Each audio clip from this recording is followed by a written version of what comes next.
Mesdames, Messieurs, bonjour. L'actualité cette semaine est largement dominée par le rappel à Dieu brutal de Henri Konan Bédié, ancien chef d'État de Côte d'Ivoire et président du Parti démocratique de Côte d'Ivoire, PDCI.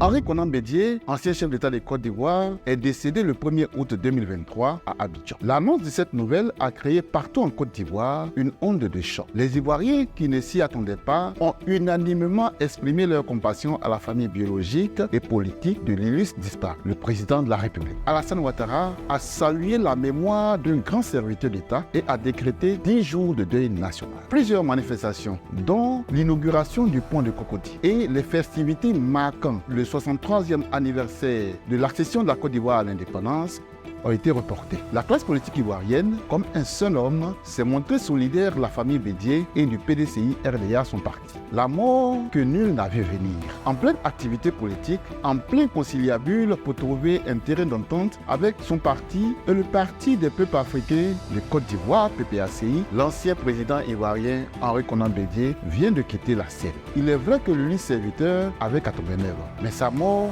laisse comme un silence de mort. Un coup de froid, un coup d'effroi. Le vieux Suisse de Daoko a pris son ticket pour la dernière gare sans crier gare.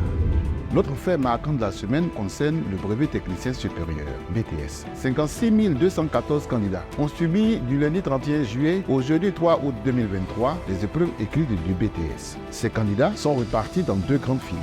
La filière industrielle a accueilli un total de 19 388 candidats, tandis que la filière tertiaire compte 36 826 candidats. Dans le détail, 13 908 garçons et 5 480 filles composent dans les filières industrielles, quand dans la filière tertiaire, elle accueille 13 143 garçons et 23 683 filles. Soulignons que du 8 au 12 août prochain se dérouleront les épreuves pratiques du BTS. La proclamation des résultats est prévue pour le 1er septembre 2023.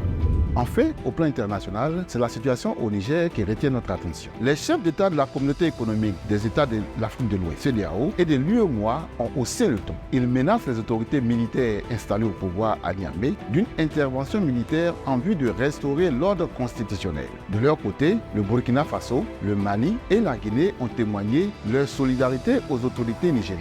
Toute intervention militaire contre ce pays équivaudrait à une déclaration de guerre à eux faite. La situation reste donc tendue pendant que l'ultimatum de la CEDEAO arrive à son terme. Voici pour l'essentiel de l'actualité. Merci de nous suivre sur VNews.